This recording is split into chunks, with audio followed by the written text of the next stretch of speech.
Hello, everybody.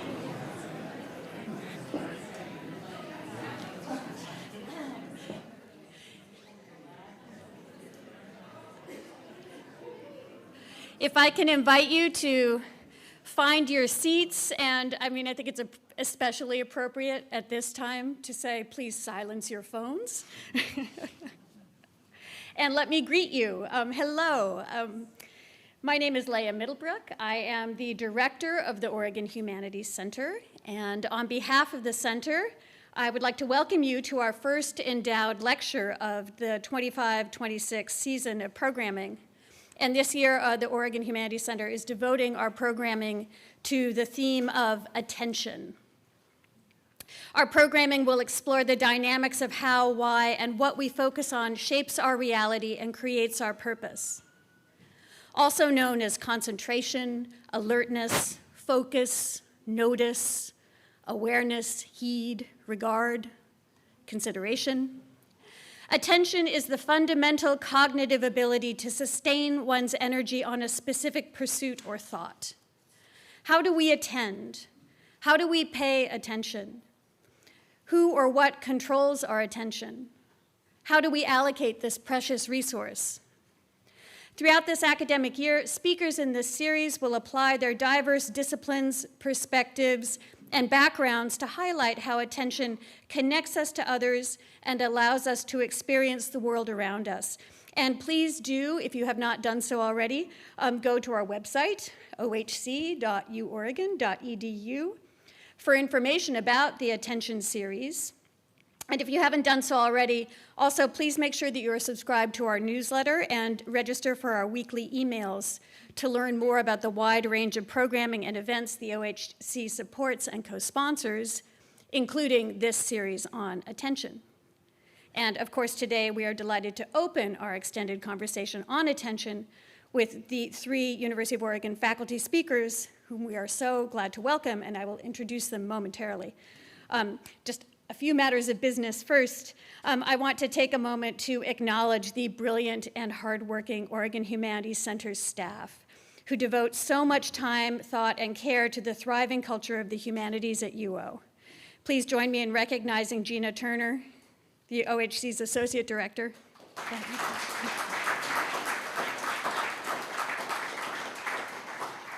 Peg Fries-Gerhardt, our Communications Coordinator.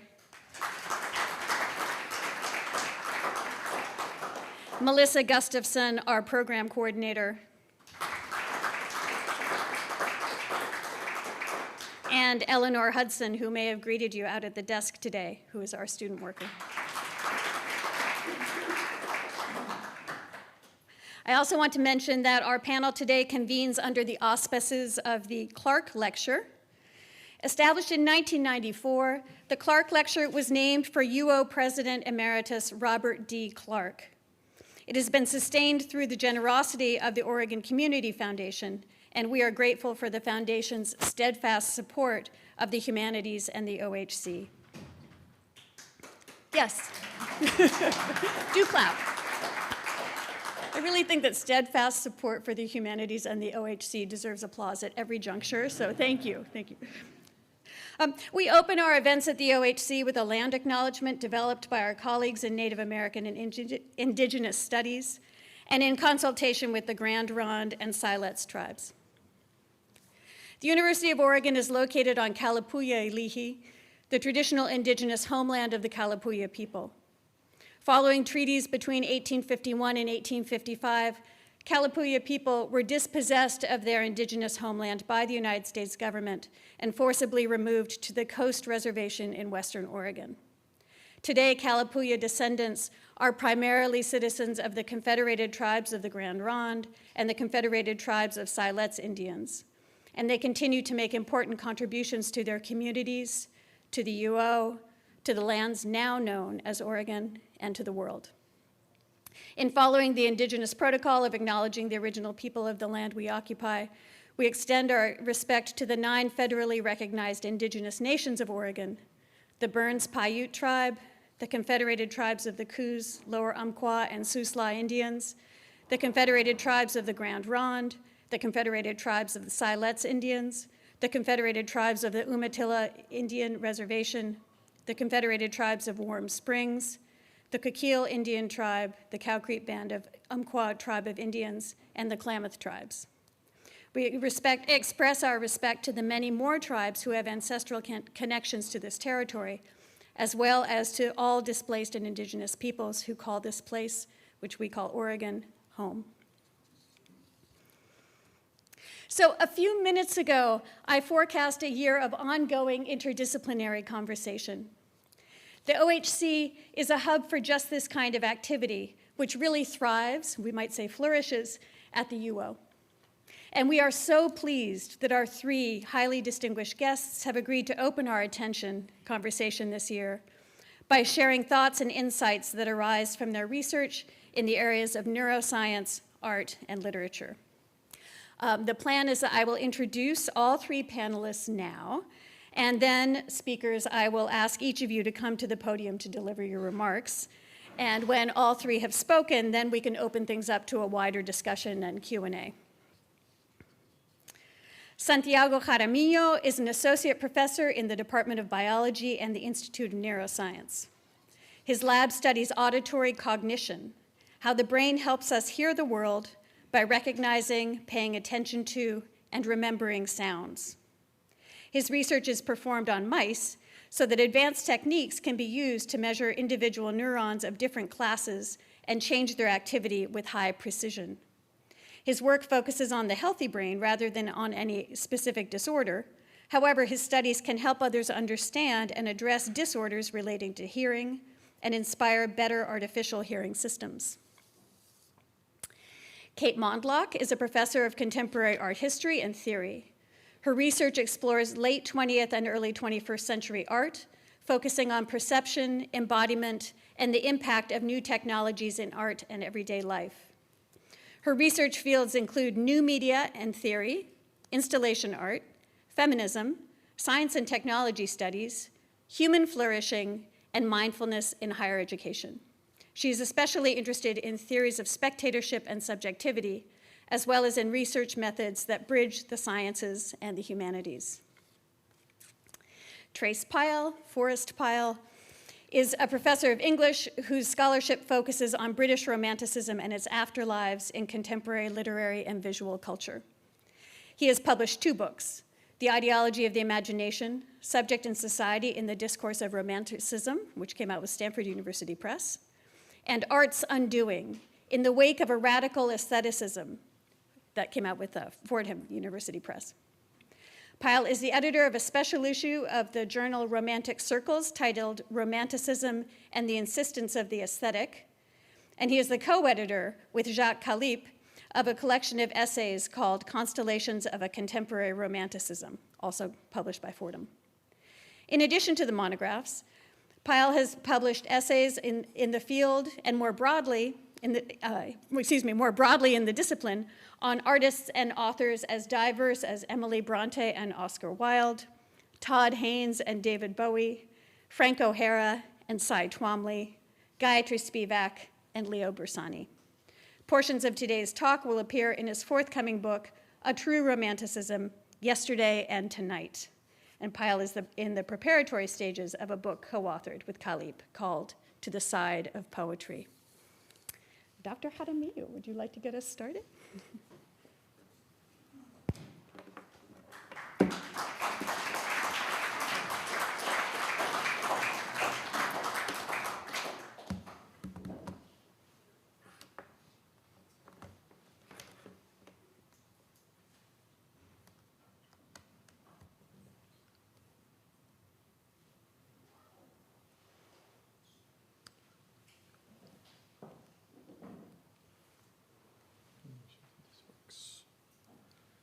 Okay, well, welcome everyone. Thank you so much for the invitation to be part of this panel. I'm really excited to be, in a way, an ambassador for the sciences to tell you how experimental psychologists and neuroscientists think about the concept of attention. And I want to start by thinking about how we use that word attention in everyday language. We may say things like, they just want attention, or the student was not paying attention, or that noise caught our attention.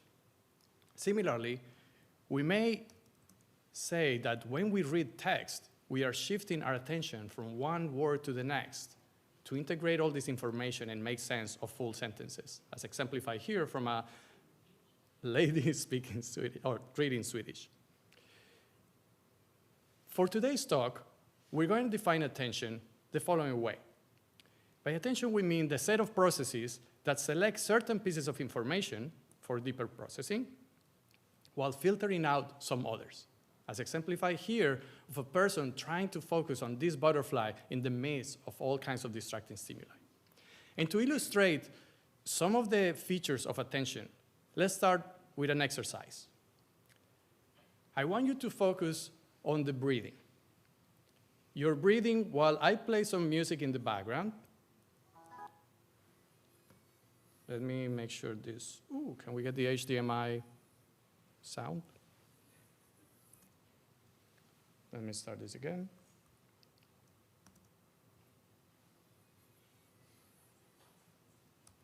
We're not hearing the sound. And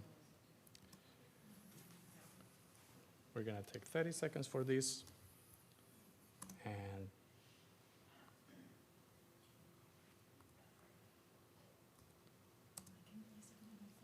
okay. No, we're gonna play it like this. So I want you to focus on your breathing. Take air in, close your eyes, focus on the feeling of the air going through your nose. Hold the air, and now focus on the air coming out of your body. Now, I want you to keep doing that. And no matter what I say, just keep doing that for a couple more seconds. Now I want you to really focus on my voice and what my voice is saying and the cadence of every word that I say. And focus on whether I skip a word, speak faster or slower. And now you can open your eyes. And what I want to illustrate is that you can pay attention or shift your attention between different senses. In this case, between my voice or the flute I wanted to show you, or the sensation of the breathing. Similarly, your body can stay still and shift attention without having to move anything, or I can drive your attention to a particular part of the screen so that you move your gaze and pay attention to different spots.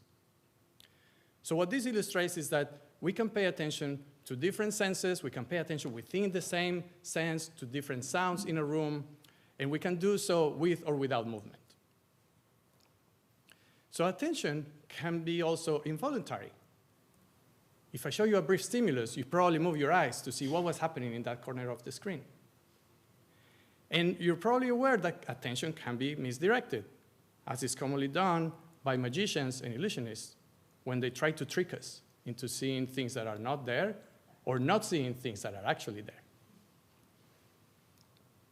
And it is that tension between what grabs your mind and what you are trying to follow that is the battle that attention must constantly resolve. Or in other words, sometimes we choose where to focus our attention, while some other times the world is trying to choose for us. And with that introduction, we can now move on to what I want to focus on for the rest of the talk, which is what neuroscientists like myself want to understand about attention. I'm going to talk about 4 different questions that we care about. The first one is, why have attention at all? Why did organisms evolve attention? The second one is, what drives attention to one stimulus over another? The third one is going to be about what brain networks implement the operation of attention.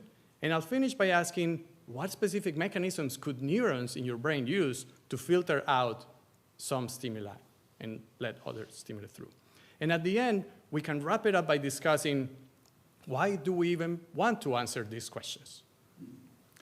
So let me start by asking, why have attention? And I want to rephrase this question as, what are the functional consequences of having attention? Well, experimental psychologists for many decades have studied this process and quantify what seems intuitive to us. for example, that if we're paying attention to something, our decisions may be more accurate. In this particular example, what I'm showing is a task where subjects have to keep their gaze fixed in the middle of a screen, and they're presented with stimuli all around.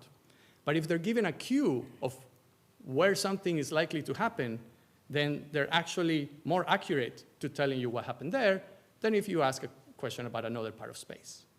So attention improves our decision accuracy. Similarly, attention improves our reaction speed. This is work done in the 1980s by Mike Posner, present here, who designed an experiment where a subject has to detect a stimulus as quickly as they can. But the subject is given a cue, where in one part of the space it's more likely that the stimulus will appear, in the other part of the space it's less likely. And then researchers found that our reactions are actually faster if things appear where we expect them to appear.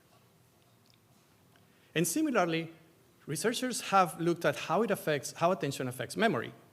In this particular task, subjects are told a list of words, let's say sofa, pencil, basket, mirror, and they have to remember and then recall them in whatever order they want.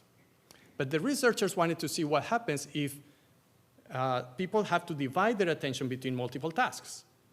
So while they were reading the words to them, they also asked them to play like a whack-a-mole game, where they had to press keys as fast as they could. And as expected, the number of remembered words was lower if we had to do both tasks at the same time. So all these sound intuitive. You will wonder why psychologists spend time doing this. Well, it's important first to verify our intuition, but also to quantify in what cases this happens and to what extent exactly it happens. Now, to continue this question of why have attention, I want to illustrate something about how we think about the evolution of attention, or why does attention exist at all. A prevalent theory is that attention exists to deal with limited resources that we have for processing stimuli in the brain.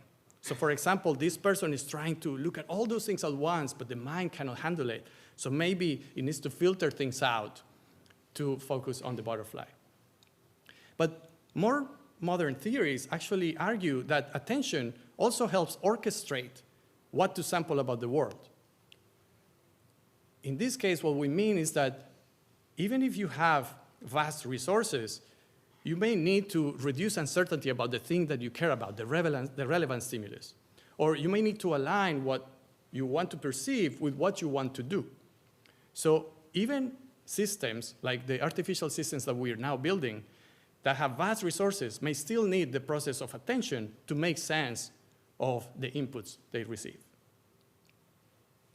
So now let's move on to the next question that we ask as scientists. What drives attention? And here I want to show you an example of a classic study that confirms something that seems also intuitive to us, which is that abrupt changes can grab our attention. In this case, subjects are asked, respond as fast as you see the letter P. And then they see the letter P, they press a button. But then that took about 500 milliseconds, so half a second. Then they asked to do the same task, but now the P appears in a space that is different from what was there before.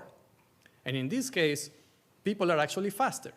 So whenever there's an abrupt change, something that appears in a surprising space, that grabs our attention and it makes us faster at responding. And as we discussed earlier, expectation of relevant events can also drive our voluntary attention. We can direct our attention in places depending on expectations. So what this means is that there is a strong relationship between this idea of attention and the predictability of the world and the stimuli that we want to perceive and the expectation we have about them. And of course, this is just one of many examples that scientists have looked at for what are the features that drive your attention. This brings us to the third question, which is what brain networks implement attention? And some of the first ideas of what parts of the brain could be involved are related to patients that had lesions in the parietal lobe. And when they had a lesion in the right parietal lobe and were asked, draw a clock from memory, they neglect to draw the left part of the clock, as if their mind couldn't really pay attention to that part of space. Some of these ideas were later confirmed also with brain imaging, And it was seen that it wasn't only a parietal region of the brain, but a network between frontal regions, parietal regions, and sensory regions that are working together to implement these ideas of attention. And that if you are attending to a particular stimulus, these regions are more active in response to that stimulus. And that brings us to that last question today, which is, how is the filtering of information performed by neurons? And here I want to show you a fascinating example of how scientists can actually control attention in a very specific way. In this case, they ask a monkey to detect when the target, in this case the light gray stimulus, when it changes color. And there were many distractors around. So the monkey really had to fixate in that middle point, but pay attention to the change in the square. And what the researchers did is that they stimulated a particular set of neurons in a region called the FEF. And by stimulating one set of neurons, they could actually make the monkey perform the task better, as if they were driving the attention to that particular point in space. And if they stimulate a different set of neurons, the monkey is as if they were paying attention to the distractors, and it did worse. And a follow-up study actually showed that if you then record from sensory neurons that receive information from these attention neurons, then these sensory neurons that actually respond to different parts of space will be affected differently, depending on which neurons in the FEF you're stimulating. So let me be more clear about what I mean by that. There are some neurons in the brain that respond to this part of space, and if you stimulate the right neurons in FEF, then you can enhance the response of these neurons while suppress the response of other neurons, which would explain now that the responses to stimuli in that region of space are enhanced while the other responses are suppressed, explaining some of the mechanisms that could be taking place when we pay attention to something in space while ignoring something else. So this is just a brief example of some of the questions that we ask as scientists about attention and kind of the type of experiments that we can do. And I'm not even talking yet about all the very advanced techniques that we now have in the lab. These are like classic experiments that have happened over the last decades. But in addition to these questions that are the very specific things we want to know, we also want to be clear about what are our goals by asking these questions. And to summarize, I would say there are three main things that we want to achieve. The first one is we want to be able to address disorders of attention. For example, the inattention that occurs in ADHD, or the inflexibility in shifting attention that may occur in autism spectrum disorder. But we also want to get inspiration from healthy biological brains so that we can develop better artificial intelligence systems that may require these attention processes. And last, of course, and I think this is going to be a great discussion today, we want to understand how attention shapes our perception, our behavior, and society as a whole. And with that, I would like to thank you for your precious attention.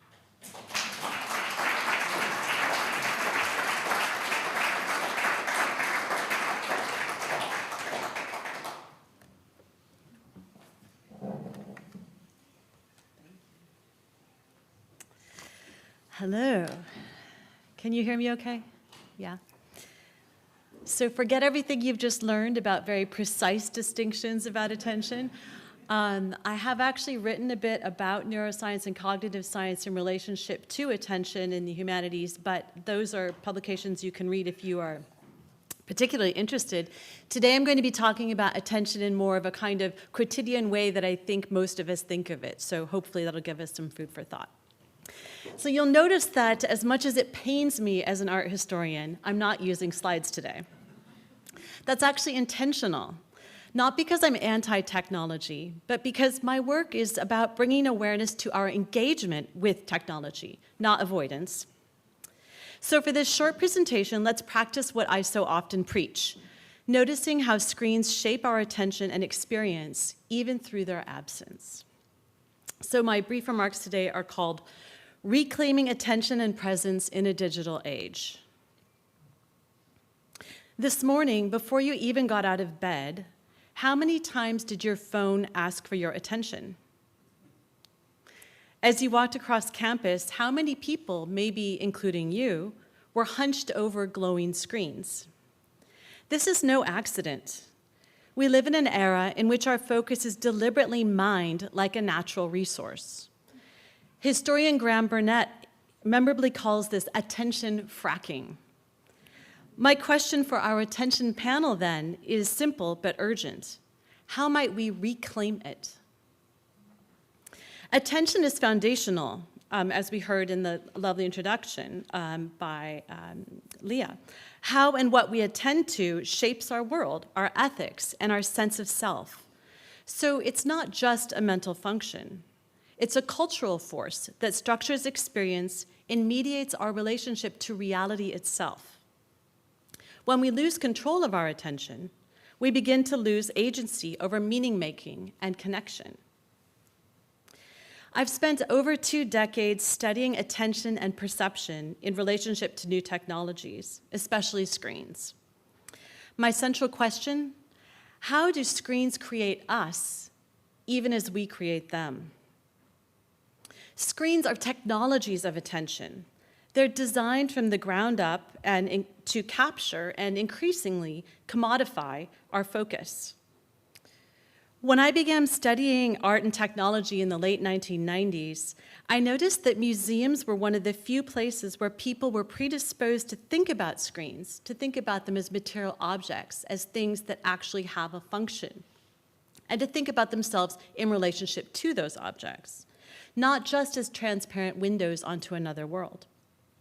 Alberti, shout out to any art historians out there, but objects demanding critical scrutiny. As an art theorist, I became fascinated with how certain artworks put this very condition on display. I started writing about the ways in which certain immersive media art environments invite us to notice how our bodies and screens interact, in a sense framing how screens mediate what we see and what we feel.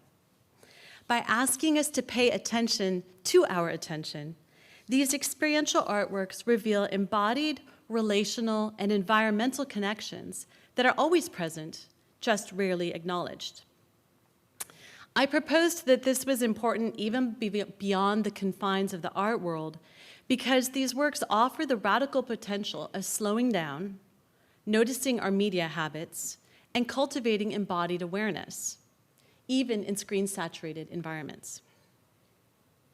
So fast forward to 2005. My dissertation concluded that we had become screen subjects, our identities and attentional habits increasingly organized around screens. At the time, that observation was, and my modest, as yet implicit call to action, felt radical. I could never have predicted what came next. The iPhone in 2007 and the explosion of an attention economy now woven into every aspect of our lives. Today, screens are no longer confined to museums or to our living rooms. They're in our pockets, on our wrists, embedded in our cars, even in our refrigerators. With that ubiquity comes a profound cultural shift. Platforms and advertisers aggressively compete for our focus, treating attention as a resource to be extracted and sold, like oil from the earth.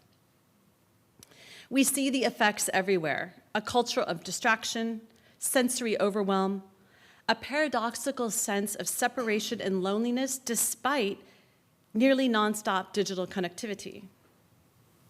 When I talk with students, and also, of course, with colleagues and friends, I hear the same tension. We know that our tech use sometimes leaves us, often maybe even, feeling more scattered and less satisfied, but we feel hooked, pulled along by habits and systems that are hard to resist, much less redesign. An everyday example of how the attention economy trains us to override our own well-being.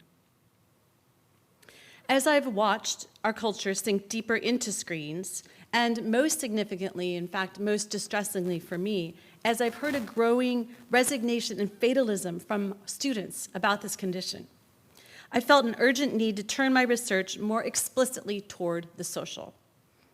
My current book takes up this challenge. It moves beyond analyzing attentional regimes in the visual arts to explore pedagogies designed to help us reclaim attention. I'm, of course, not alone in this work. Scholars like Tristan Harris of the Center for Humane Technology, Jaron Lunier, Jenny Odell, my colleagues in the Southern School of Radical Attention, they've all raised alarms about the attention economy. Contemplative traditions, too, have long emphasized attention cultivation practices. Artists continue to create immersive experiences, some of which can frame our digital habits. So there is a growing movement. Yet here's the puzzle. We've had decades now of moral panic about screen immersions. I've taught countless courses on attention and its fragmentation, yet little meaningful change occurs. Why? I've come to think that this is because conceptual critique alone is not enough. Knowing the problem, that is to say, understanding the mechanisms of the attention economy, doesn't re-regulate our nervous systems or change our daily habits. We need a different approach, one that combines analysis with embodied practice and social integration, one that, like art, intervenes at the level of lived experience. So in the interest of time, I'll share just one example. It's, in fact, a course of my own that I designed on reclaiming attention and presence in a digital age. The course is designed as a subtle but powerful form of attention activism. It doesn't just teach about attention conceptually. We've established that conceptual knowledge alone is often insufficient for changing behavior. Instead, the course combines 3 integrated elements: research, practice, and integration. On the analysis side, we look closely at how everyday digital systems are built to pull and hold our focus. Everything from the slot machines that inspired the pull to refresh and infinite scroll mechanisms on our phones, to notifications and the autoplay that keeps us cycling through content long after we meant to stop. Together, we read histories and theories of attention, then apply them to concrete cases like social media feeds, recommendation algorithms, and generative AI systems trained on our clicks and searches, so that we can map how these designs shape our emotions, our habits, and our sense of what matters. The aim is to make tangible what normally feels like background noise. We annotate screenshots of apps, diagram the loops that keep us engaged, and we trace how a single alert or suggestion can redirect an entire evening. This gives us a shared language for naming forces that usually operate invisibly in our lives. But analysis isn't enough, so we treat the classroom as an experiential research lab for attention. Each week, we run micro-experiments. We do things like mindful technology use, slow looking, sense foraging, and contemplative photography, guided by simple protocols and an empirical directive. Engage in the practice for a set time, describe what you notice, and then reflect on your experience. Contemplative photography is my personal favorite, and it's especially powerful here. Using the very device that usually fragments our attention, the smartphone, we put it on airplane mode, go for a walk, and take a small number of photos that align with the day's prompt. It could be something like light, color, texture, whatever. In this project, the instruction is precise. Rather than judging or trying to make a good, you might say, Insta-worthy picture, students are asked to capture images only when something hooks them in the visual world. An angle of light on concrete, the color of a recycling bin, the texture of a brick wall. Later, we bring the images back into the classroom and review them together alongside field notes about what caught our eyes and how it felt at the time. Practices like this resist the extractive logic of social media by flipping the sequence. First perception, then description, and only later interpretation. Over time, these accumulated images and notes become data that show students how their habits of seeing can change, how their nervous systems respond to different environments, and how reclaiming attention at the sensorium level supports larger ethical and relational goals. Finally, we move to integration, collaborative projects that apply these insights to real-world contexts through design thinking and creative intervention. Students design what we call humane digital futures. They've developed projects like AI ethics workshops for artists, news apps that disrupt echo chambers, and a campus-based social prescribing program where peer advisors prescribe weekly forest walks or a pottery class. In short, the course aspires to reclaim attention not just as a personal skill or a wellness practice, but as a way to more clearly imagine and enact structural changes together. Reclaiming attention isn't just about resisting distraction or some kind of digital detox. It's about reimagining how we live, how we connect with others, how we create meaning, how we engage with the world. When we pay attention to our attention, when we notice what's capturing our focus and why, we create space for choice. I'll leave you with this question.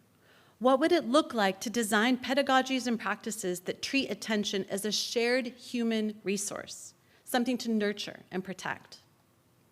For me, art has always been the ideal laboratory for this question because artworks slow us down and ask us to simply notice what is present.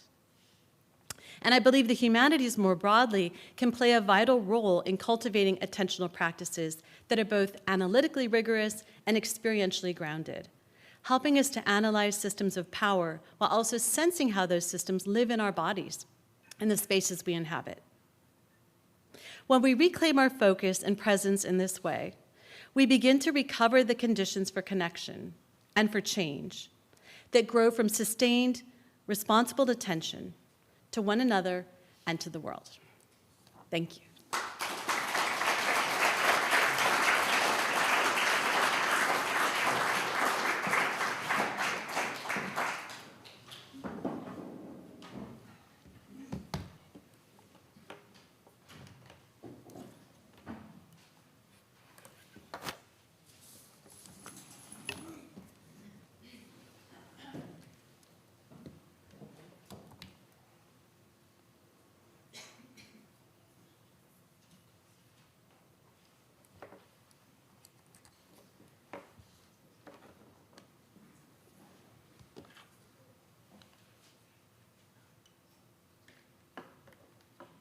Unlike Kate, I don't use this all the time, so I'm not sure which. Here we go.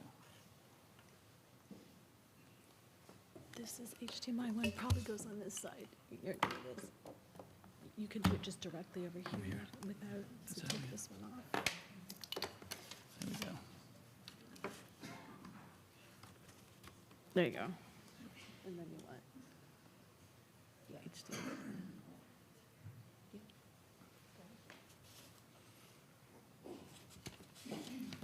There we go. That's it.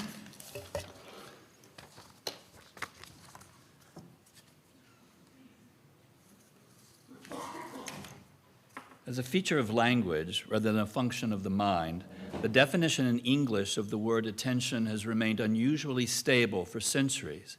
As defined by the OED, attention is, quote, the action, fact, or state of giving heed with earnest devotion of the mind, end quote.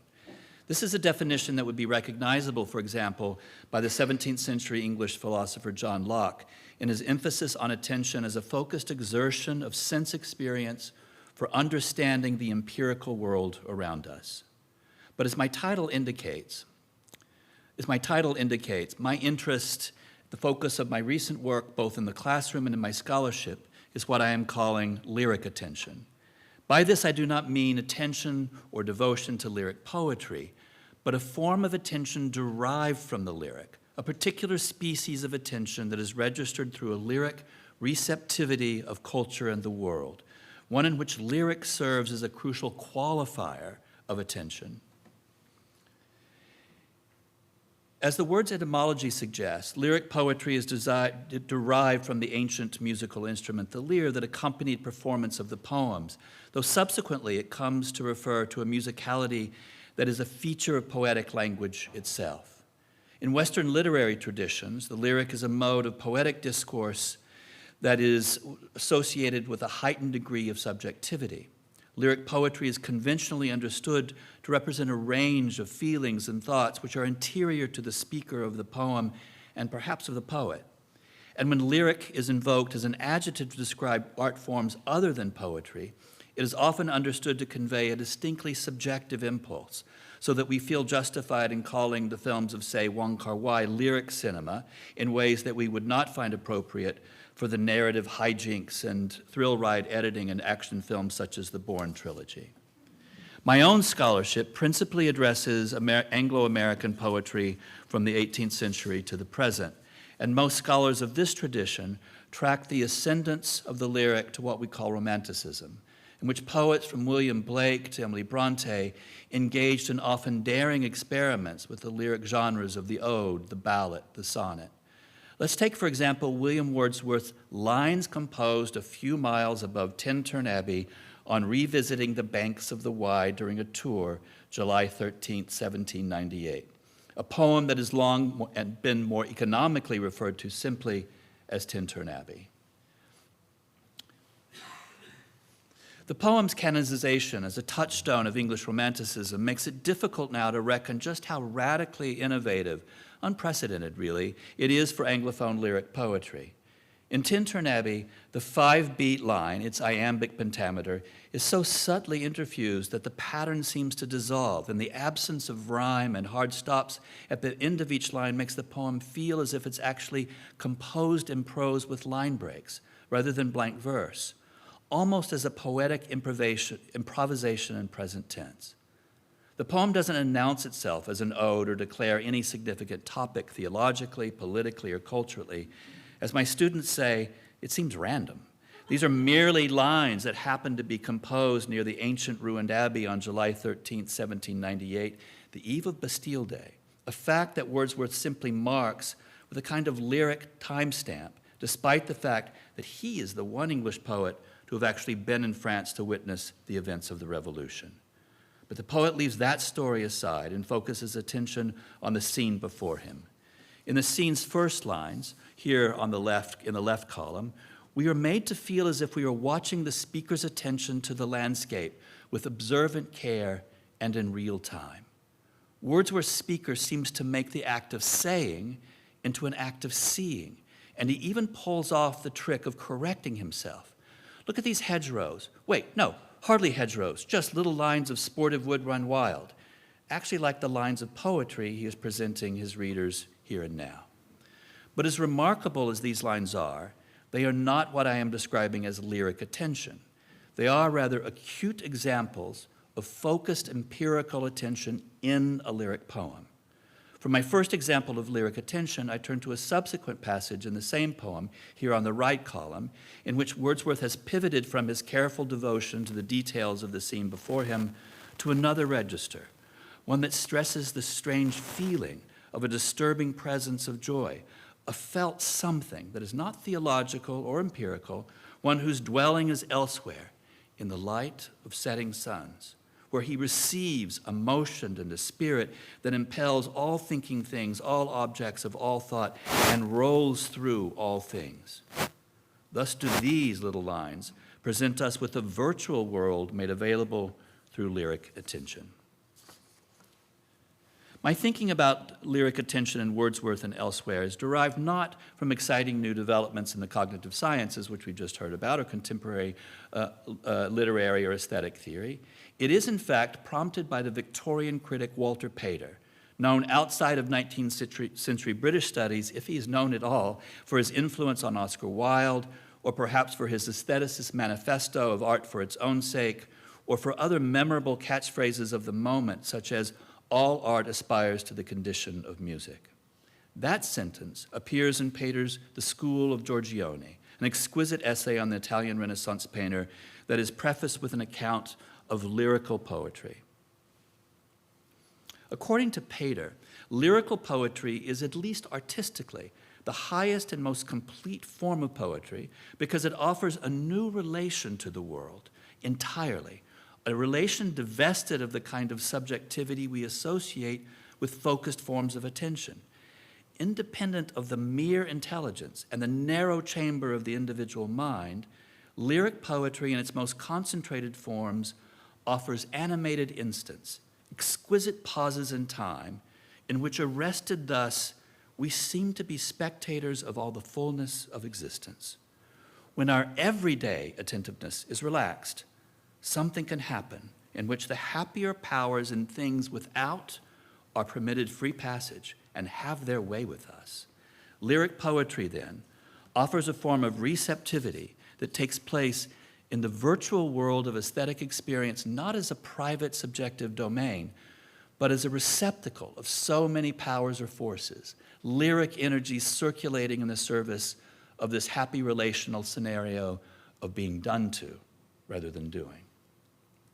In what remains of my time today, I want to offer two unlikely examples of the lyric attention I find in the second passage of Wordsworth's poem, a personal essay and a brief wordless scene in a film. In 2013, the British novelist and essayist Zadie Smith published a piece in The New Yorker about her sudden and unanticipated attunement to the music of Joni Mitchell. In Smith's telling, when college friends introduced her to Joni's music, Smith regarded the singing as, quote, a piercing sound, a sort of wailing, out of tune and strangulated falsetto, a kind of Kafkaesque piping, end quote. 13 years later, on a road trip through the Welsh countryside, Smith inexplicably and unconsciously undergoes a transformation and finds herself loving Joni's music completely and unreasonably. How does this occur?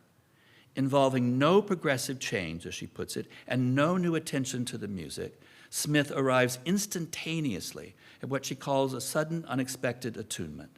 This moment is unrelated to the song's lyrics. Nothing in the meaning of Mitchell's music can account for this attunement. It is rather, as Smith puts it, a transformation of the listening. Her voice did nothing for me until the day it undid me completely. Afterwards, recollecting in tranquility, Smith recalls the day of attunement in its quotidian domestic details. On the trip to Wales with her poet husband, a song by Joni comes on the radio, a random transmission that Smith registers first just as an annoyance, before recognizing, quote, that bloody piping, ranging over octaves, ignoring the natural divisions between musical bars. Switch it off, please, I'm begging you, end quote. At her husband's insistence, and against her own wishes, she was hungry for a sausage roll. The couple makes a stop at Tintern Abbey. And here in a contemporary form rendering by Turner. And then what? As I remember it, she says, the sun flooded the area. My husband quoted a line from one of Wordsworth's Lucy poems. I began humming a strange piece of music. Something had happened to me. According to most models by which we measure experience, this vague something that she subsequently defines as attunement scarcely qualifies as an event, a moment of sunlit illumination, an unspecified line of verse, the unconscious humming of a Joni Mitchell song. What Smith calls attunement happens by way of lyric attention, in which the ancient abbey, Wordsworth's poetry, and Joni's music are suddenly aligned. For Smith, Tintern Abbey, long a non-building that has lost its carved defenses, is the site of an attunement that takes place not through patient attention or holy concentration, but as the receptivity to beauty from above and below. Emptied and defenseless, Smith experiences an aesthetic attunement. This transformation is made possible by what Smith calls a breach in the stolid edifice of the human personality. Attunement comes through the back door, as Smith puts it, by way of a breach of selfhood. One of the first lessons learned by every student of poetry is the convention of referring to the lyric speaker of a poem as a persona and not the biographical poet, in order to resist what we assume to be the naive impulse to conflate the fictional world of the poem with the biographical reality of the poet. We instruct students to attend closely and critically to the boundary between poem and poet. But what I am describing as lyric attention invites us to rethink this convention by lyricizing the poet, introducing the defenselessness that makes the poet an effect rather than a cause, or more precisely, a conduit rather than an origin. Tintern Abbey, the poem, lyricizes Wordsworth, virtualizing him into the receptor of emotion and the spirit that impels all thinking things. Tintern Abbey, the place, is a theater of affects that allows Zadie Smith to receive at long last the Joni transmissions that produce for her a new mode of being she characterizes as porous, risky. With my final example, I hope to show how lyric attention can pivot from the strict ligatures of determined selfhood and towards scenes or sites, there's a lot of nons here, non-subjective, non-purposive, non-narrative, and even non-discursive being. I promise that this example of lyric attention has no relation to Tintern Abbey, place, or poem. It is rather a brief wordless shot, just 30 seconds, in a very long film, a war film no less, the cinematic descendant of the epic and a genre about as far as removed as one might imagine from lyric sensibility. But for my final example of lyric attention, I turn to Terrence Malick's 1998 film, The Thin Red Line, very loosely based on James Jones' dreadfully prosaic 1962 novel about the World War II battle for the Melanesian island of Guadalcanal. In many ways, Malick's film conforms to the conventions of the genre, including the casting of many high-profile male actors. Also true to the genre, Malick understands that war films typically feature episodes of combat and bloodshed, and the film doesn't shy away from these expectations. The killing is presented with a gruesome attention to detail, fully consistent with the codes of realism. But from the outset of this astonishing film, it is evident that there is a visual surplus in the movie's economy of images, one that operates in another lyric mode. The brief shot I want to show takes place in the moment before the film's first battle scene between the Japanese and American forces in an assault on a Japanese bunker. As the soldiers fix their wartime attention toward the unseen bunker buried above them, the thick kunai grass ripples in the wind, punctuated by Hans Zimmer's score, as a sweep of sunlight is captured by cinematographer John Toll's fixed wide-angle shot.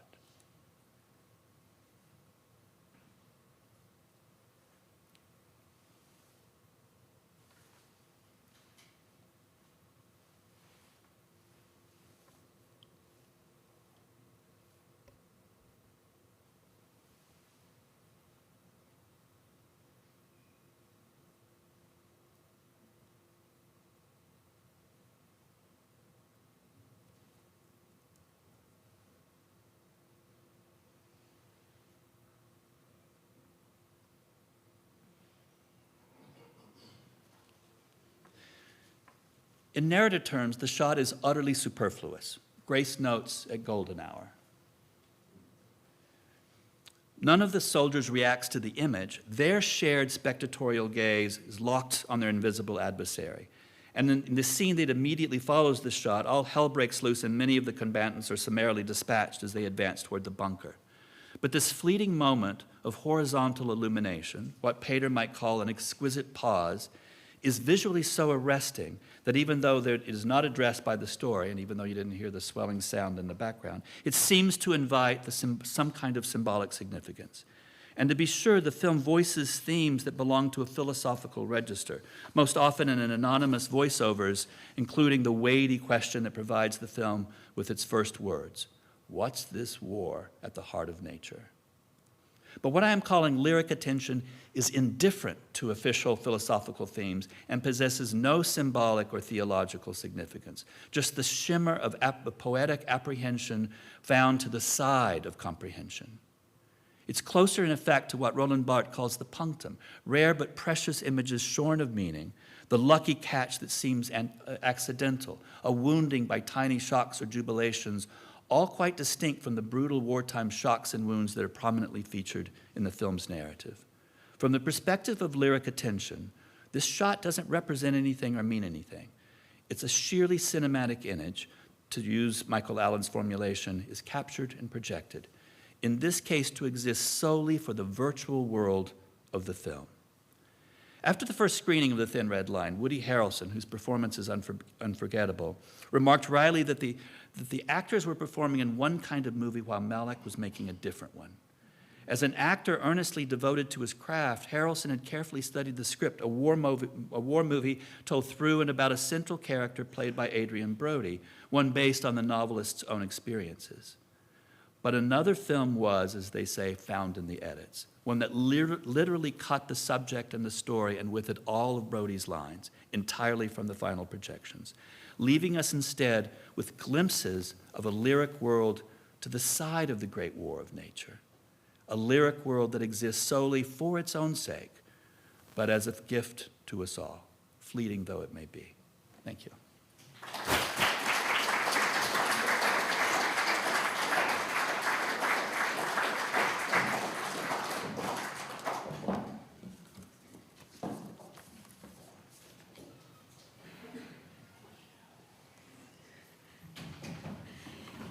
This was such a rich feast of presentations. I can imagine that it might take a minute or two for people to be formulating questions. Perhaps we can just let things sort of sink in. And when there is something that you feel you would like to ask, please raise your hand and I'll bring the mic over.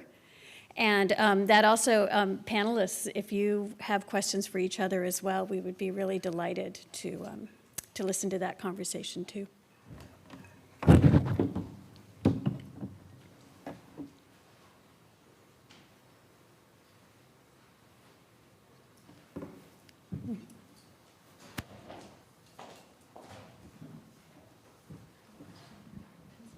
Dr. Yaramil, I was just curious when you were listening to the other two presentations, Yes. where there were, changes in attention. If you were thinking in your mind, oh, I see this in the brain, I've seen this happen before, I know what's going on. I was just curious if you did. Yes, I think that's absolutely right. And now, as you prepare a talk on attention, then you start kind of thinking of your own attention in a different way and evaluating how people are trying to drive your attention in different ways as well. For example, if we have a screenshot of a poem and we are hearing someone tell us a story about it, are we reading the poem? Are we listening to the person? Are we thinking about what's about to happen? And we're probably switching back and forth. And then I'm wondering, okay, can I do these two tasks at the same time? So yes, it becomes kind of this awareness that I think was brought up of paying attention to your own attention is a beautiful exercise. Now, to go from there to what's happening in my brain, I won't go that far. But at least the awareness of attention, it makes it even more beautiful, yeah.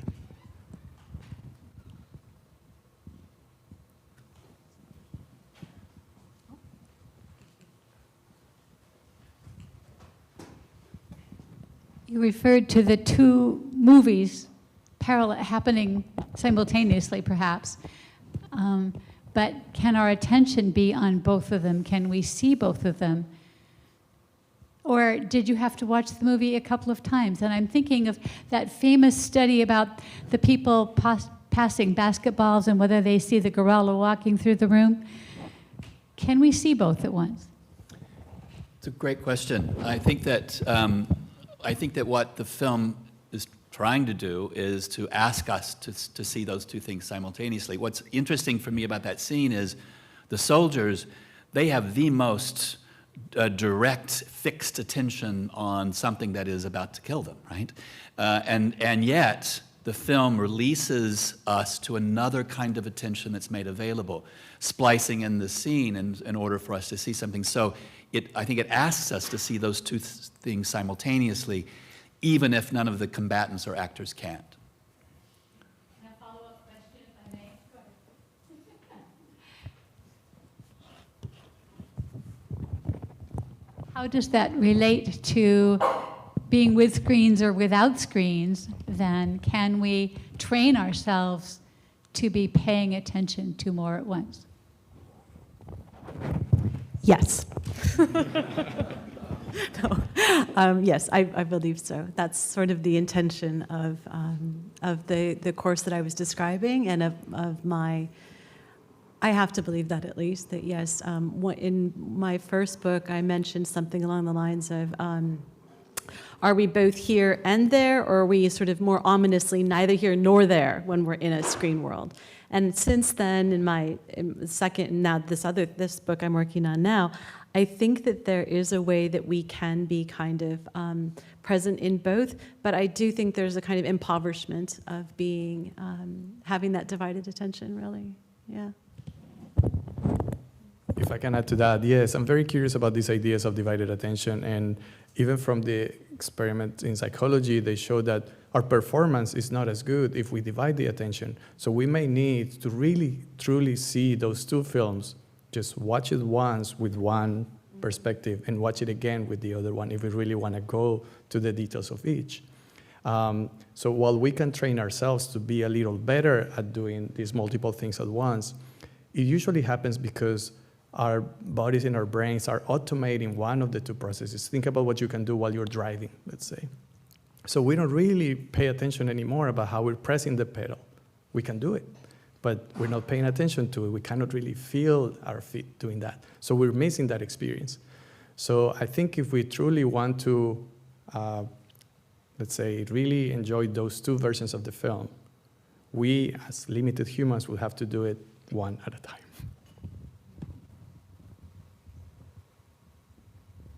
Hi, thanks so much for your talks. That was really wonderful to listen to. I've been contemplating a lot lately just on a lot of our attention is focused around a lot of despair and hopelessness and ugliness in the world right now.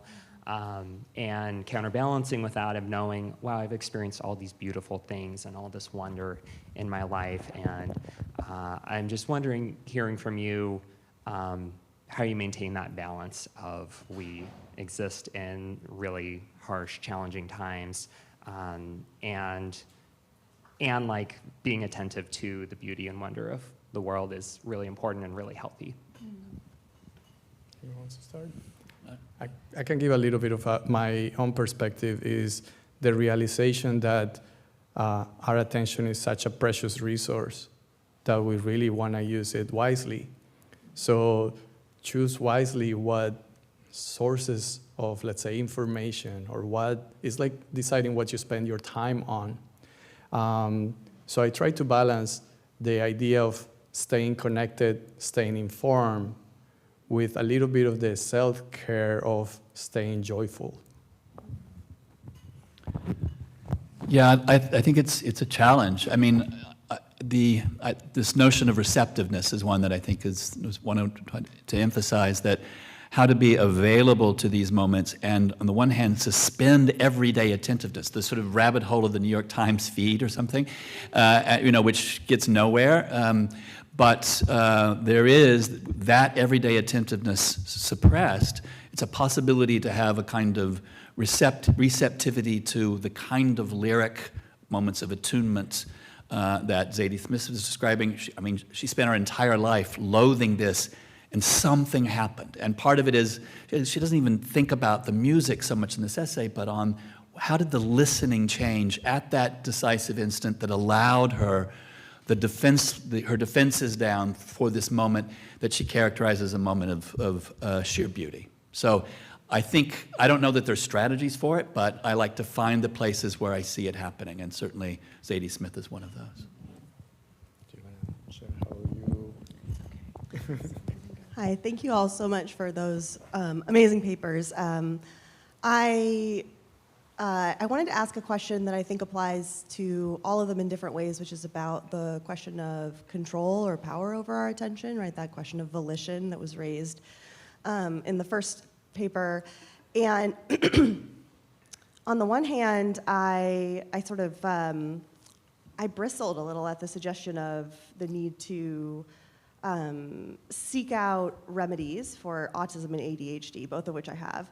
And I'm a faculty member in the English department, and I have found, on the one hand, it to be intensely difficult to live in this world and feel that my regulation of my attention is qualitatively different from other people's, but also that it's not that I have less of it, I don't have a deficit of it, I just have perhaps a different way of regulating it.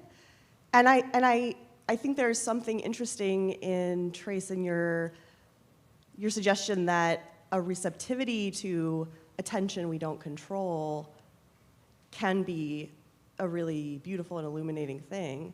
And at the same time, I agree completely with your point, Kate, about how hard it is to live in this world where our attention is constantly wrested from our control. So I was wondering if any or all of you might reflect on this question of how desirable it is to regulate and control our attention, as well as what is gained from the flexibility, the receptivity to that which grabs our attention. Yeah, thank you. I think that's a really important question. And the issue of neurodiversity is a really important one, I think. Because it can just sound, some of what we're talking about, it can sound just like if everybody could just pull it together and get their attention in order, things would be fine. You know, and that's really, I hope, not what none of us are actually trying to argue for. That the burden is not on us as individuals to somehow, you know, fix a situation that is broken. It's more, to me, it's more actually probably about perception than attention anyway. So attention is your ability to focus on something, but what I'm ultimately interested in investigating and in cultivating in community with others and with students is an attention to how our perception works. So how are we interpreting things? How are we mediating our experience of the world? Right? And so our attention is, where is our attention and how is that working? So maybe the question that I said earlier about paying attention to our attention, I think is the most important thing, rather than trying to fix it or somehow medicate it or whatever it might be. Yeah. So thank you for sharing those thoughts. And what that comment brings up for me is this idea of a sentence I had in my talk about how sometimes we choose what to focus on, and sometimes it's the world choosing for us. Sometimes it's voluntary, sometimes it's involuntary. And I think it's important for us to be able to have that knob where we switch between one mode and the other. So we don't want to be just hyper-focused pathologically into one thing, and we don't want to just be so sparse that we can't really focus at all. Some people even take medicines to push towards one side or the other. Oh, I really need to finish this paper now, so I'm going to take this magic pill that will keep me focused. Or I really want to explore my mind, so I'm going to take this psychedelic to see beyond. And it is nice if we can learn to control that knob ourselves so that we can really appreciate the world and just take it in as it is, but also quickly switch to protect ourselves whenever we need to get something done. Just to add one more thing there, I think that it is a dangerous myth to believe that we are totally autonomous and can control, well, anything really, but particularly attention. There are lots of kinds, I mean, as the scientists will tell you, that there's bottom-up, top-down attention. You can't not pay attention to a wild animal let loose in this room right now, for example, or even a screen. You will look, like we will all look, because these are things that are just automatic focus for our attention. So I think it's important to realize exactly what you were saying about being able to learn how to tune the knob is great, but we ultimately cannot do it. We are not independent in that way. It's so hard, I mean, for me to tell people what to do, so I don't want to do that.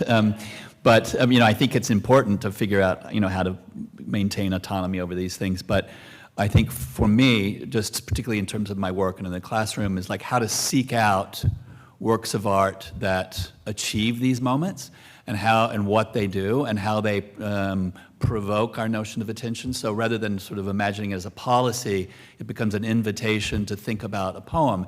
To me, Wordsworth's poem, I mean, for many people, Wordsworth's really boring. I get it. But in that poem, it's kind of astonishing that he does just that at the beginning, begin paying attention to his attention and understanding what he's doing and how he's working, and then pivots to something that is entirely different, what I'm calling lyric attention, that has no purchase in the empirical world, but not religious either, not symbolic.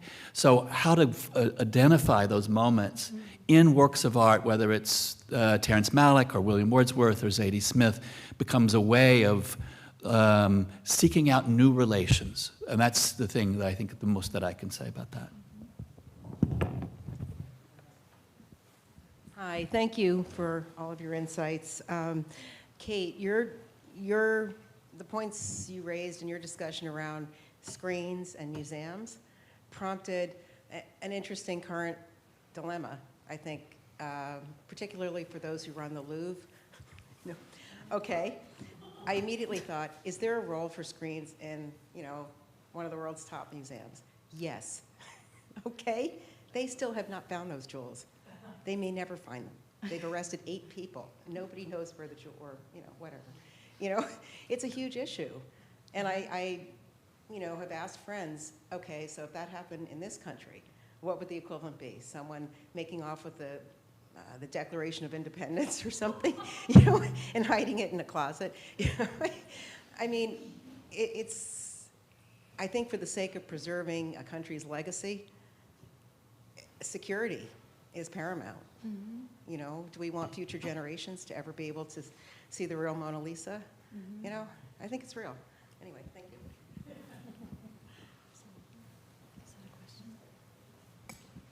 Thank you.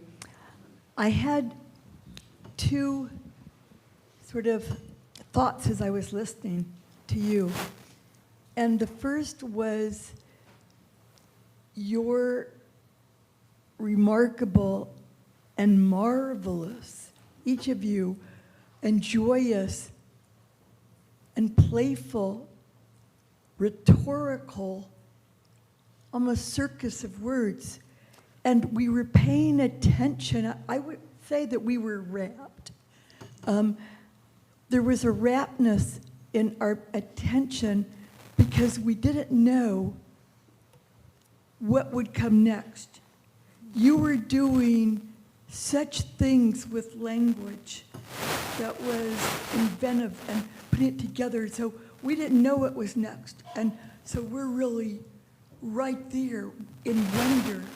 And it made me think that wonder is somehow attached to attention.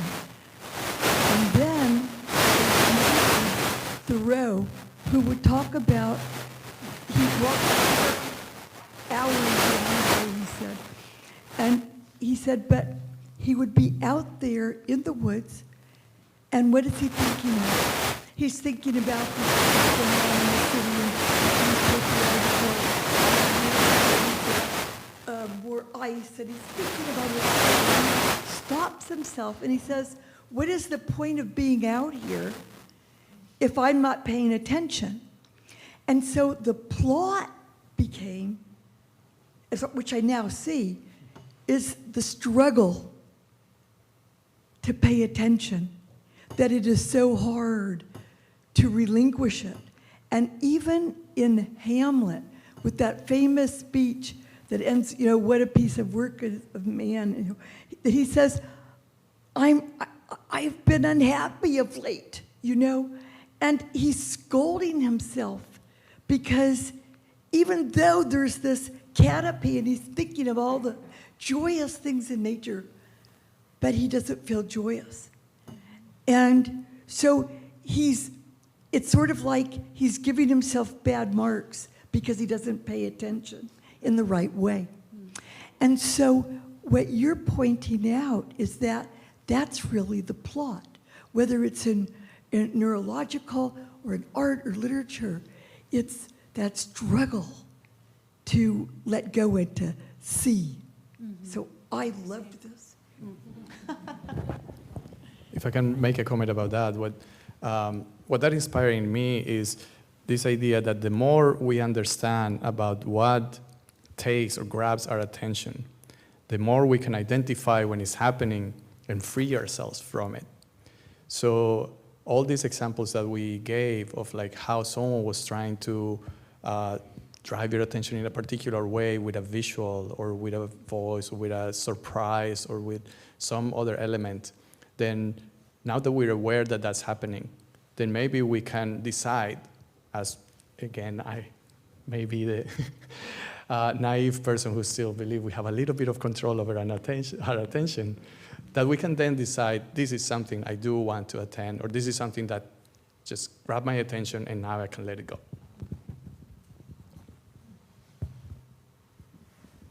I want to go back to something that's always been there for a long time in these kinds of discussions. That's back to our ancestors. So we're hunter-gatherers for hundreds of thousands of years, and we're surviving. So we have a series of needs. We have water, food, safety, et cetera, et cetera. And so all of our attention has to be focused on that for these hundreds of thousands of generations. And then if we satisfy water, food, safety, warmth, all the things of our needs, then we can think outside. Our attention can drift or move or cease from that constant bombardment of needs to something different from that. So I'm just wondering about that sort of classic question. I can speak a little bit to that without being an evolutionary biologist myself. What that brings me is this idea that we evolved these mechanisms to be able to survive by our attention is grabbed by the noises in the background because that may be something trying to eat us. Or our attention can be focused intentionally on this one thing because that's the one we want to hunt. But then, as we evolve as a society, we find this way to hijack those things in our brains. And we keep kind of optimizing what is the right level of surprise that would grab the attention of this person. How do I keep this person engaged into this particular mode?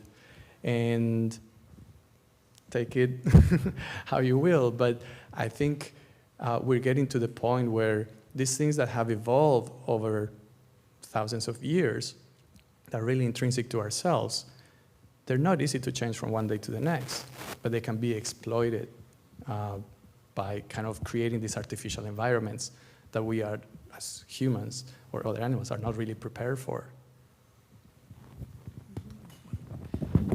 I can't go back that far, for sure, but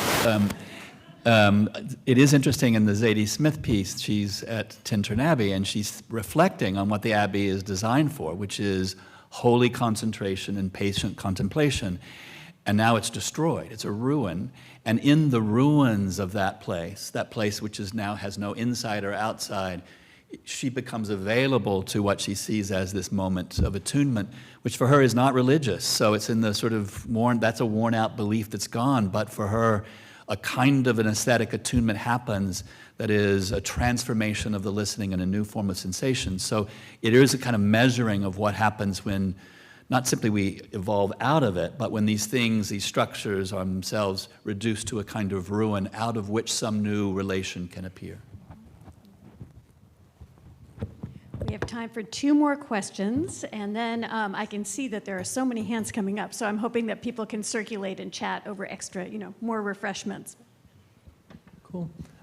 Thank you very much for your talks today. I had a question regarding the neuroscience side. You mentioned these attention, or specific attention neurons in the FEF regions.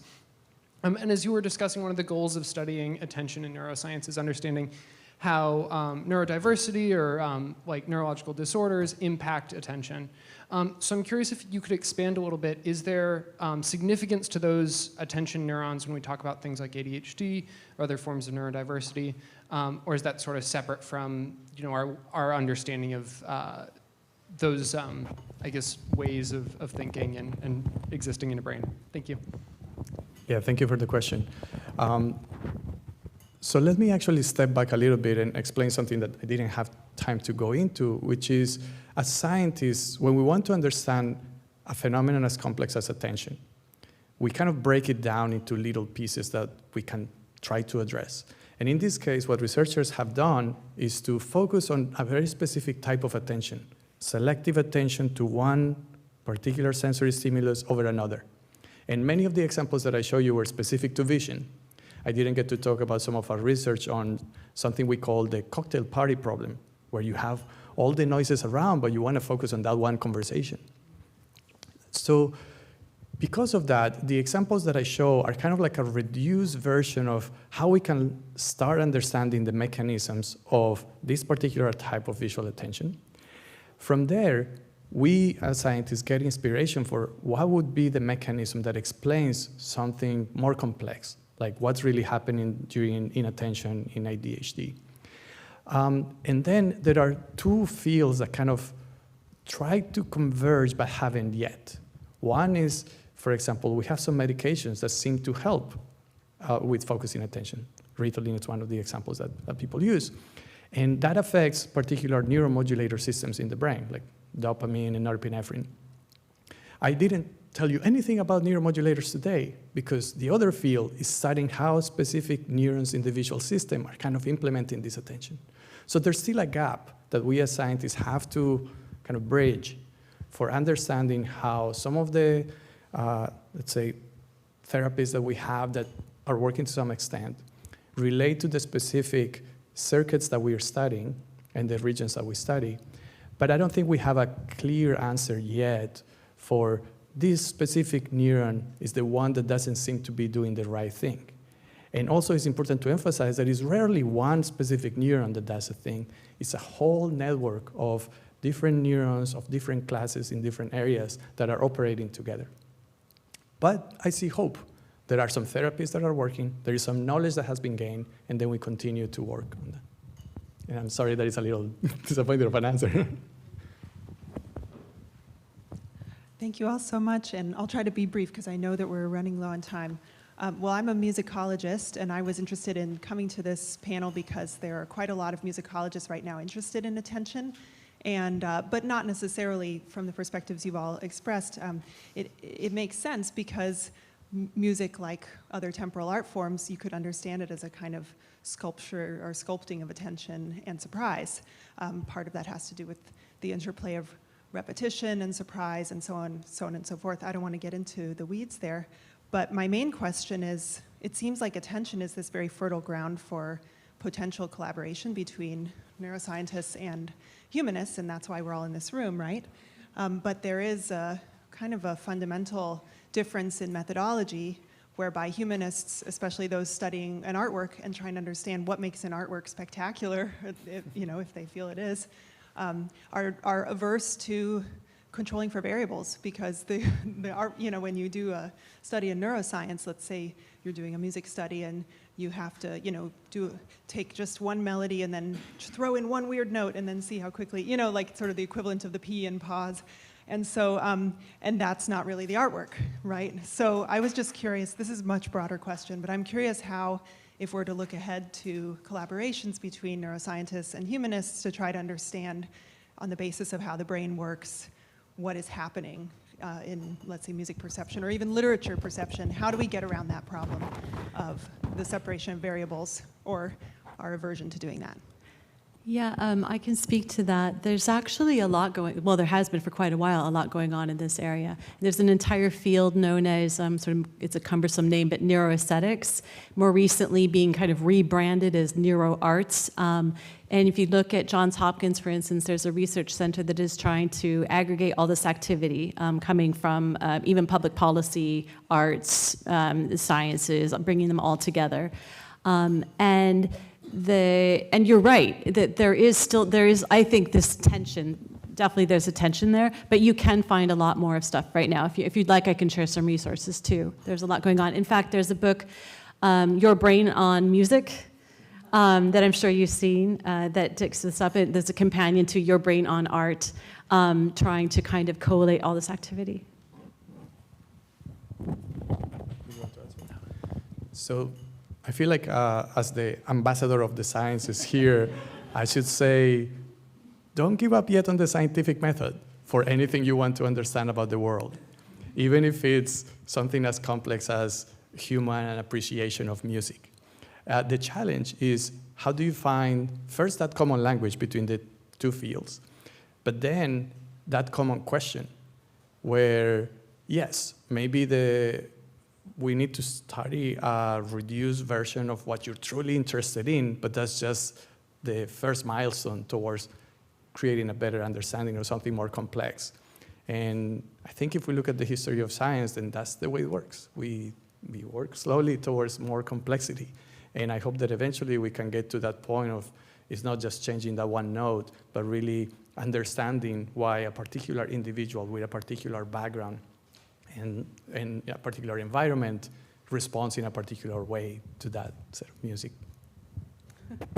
Maybe one follow-up to that is that I think that the beauty of the arts is that they will always exceed our grasp, I think, both from a scientific method and from the humanistic perspective, and that's sort of why they're important. But so to be determined, I guess, you can decide which side of this you want to come down on yourselves. Ditto. I like that. Two against one. Thank you all so very much. Thank you so much to our panelists.